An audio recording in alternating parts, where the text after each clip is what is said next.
Hi, I'm Sam Hawley, coming to you from the lands of the Gadigal people. This is ABC News Daily.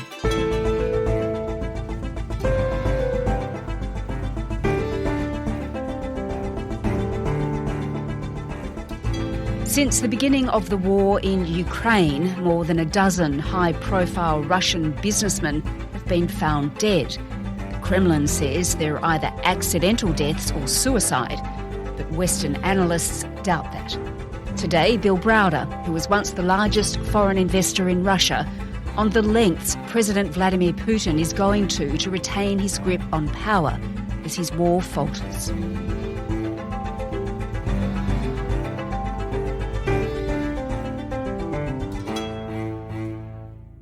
Bill, incredible what we're seeing in Moscow. It's unimaginable what we're seeing in Moscow right now. There's a list of names on Wikipedia. It's of Russian businessmen who've died this year, mainly since the war in Ukraine began.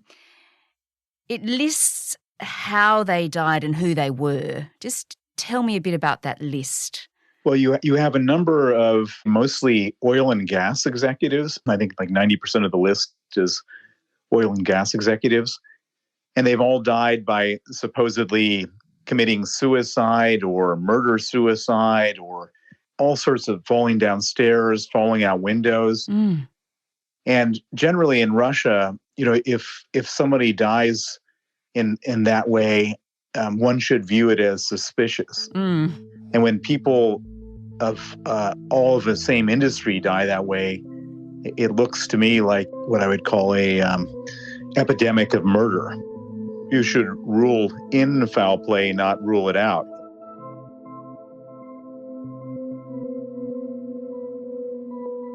I think there's around 11 or 12 people on that list so far. Tell me about some of those people. Well, so I guess the first thing I would say is that it's not an outrageous thing to say that these people were killed. I think most people come to accept that. And then the question is, why were they killed? And some of the theories are, well, somehow these people must have been political dissidents. They must have been standing up against Putin for starting this war. But in my analysis, I don't see any of that at all. What I see is that because of the war, there's a lot less money around. And when there's a lot less money, whatever money is around becomes a lot more coveted. These people all sit in front of large cash flows or assets. And so I suspect that the reason that these people have been murdered is because, for example, one of the people is the chairman of Lukoil, which is the largest private oil company in Russia.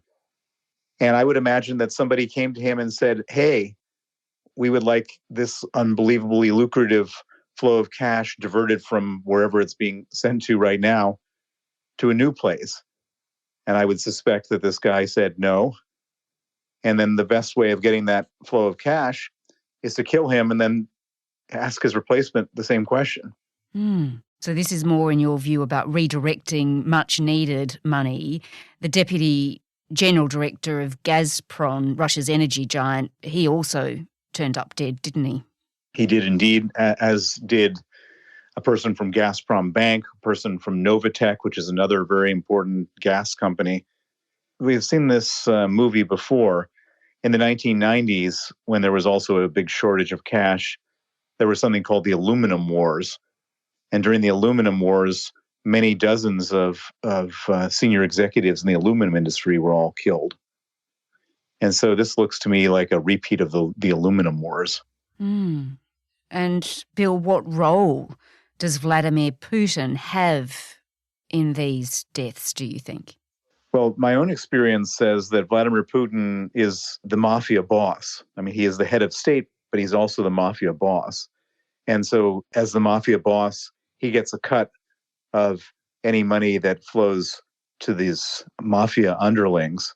And so I would suspect and I would guess that Putin gets a cut of whatever redirected flows of money are resulting from these murders.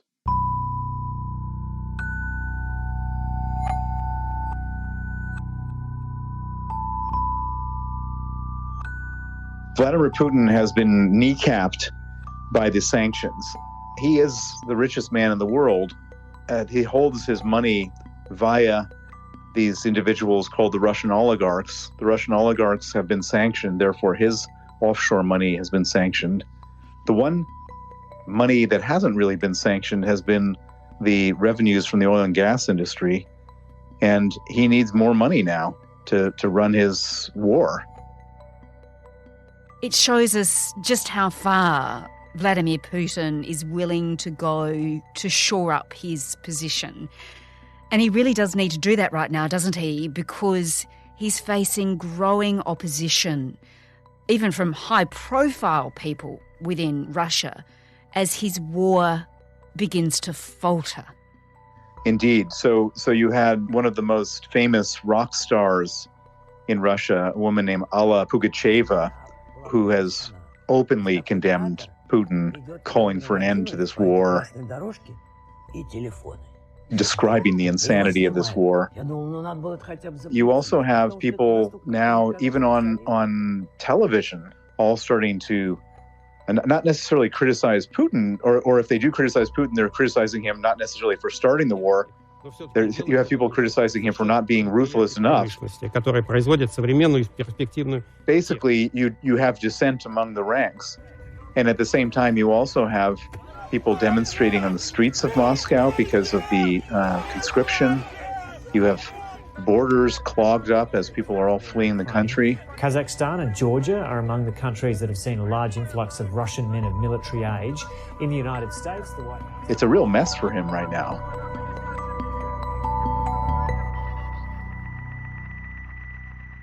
Do we get a sense, or can we get a sense, of how much pressure he is under right now? I think he's under a tremendous amount of pressure. The fact that he has had to cross this red line of doing a general conscription is the clearest sign of the pressure. So basically, in Ukraine, he's lost around 50,000 Russian soldiers have been killed. Another 50,000 have been either incapacitated or deserted. And he's basically lost his effective fighting force. And that's why you've seen such dramatic increase in the amount of territory that Ukraine has taken back. And so he desperately needs more troops. But in calling for more troops, he's had to break a promise that he made that this is just some kind of minor, what he calls special military operation. This is not a war. And in doing so, he basically signals to the Russian people that this is something they need to support, even though nobody really in their own hearts particularly hates Ukraine or feels threatened by Ukraine or any of those things. And so it's very hard for Russians to get themselves amped up to send their sons and to die in battle. And it's really a problem for him right now. And the people scrambling to get out of the country.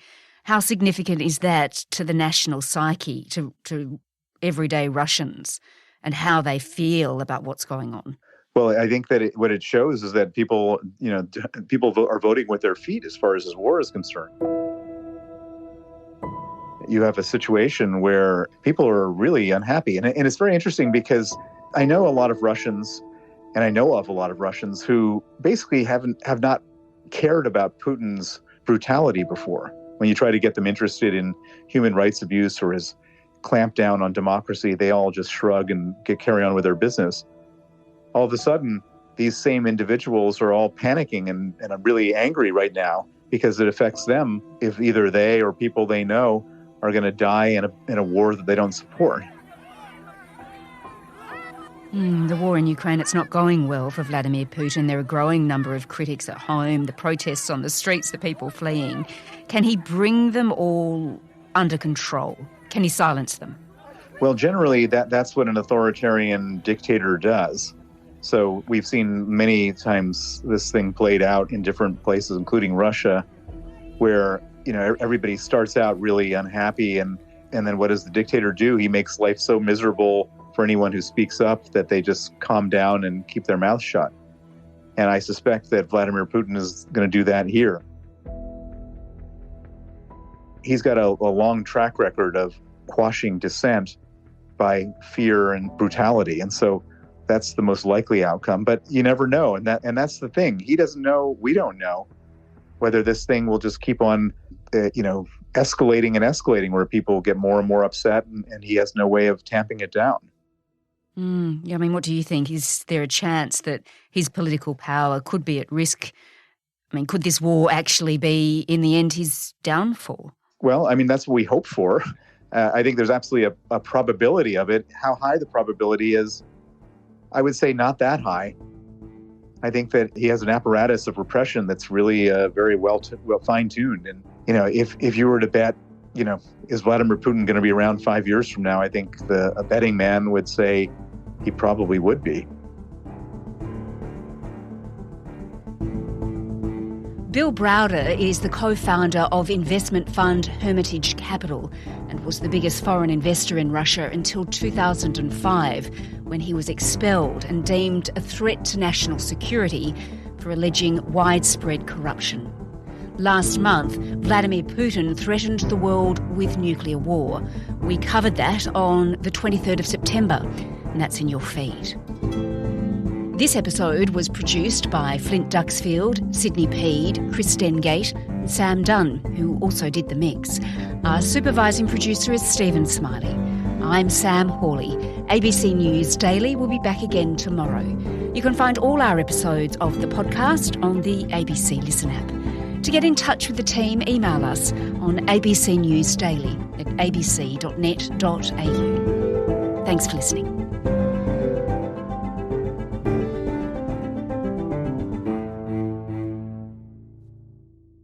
Subscribe to listen to more free podcasts or download the ABC Listen app and stream ad-free.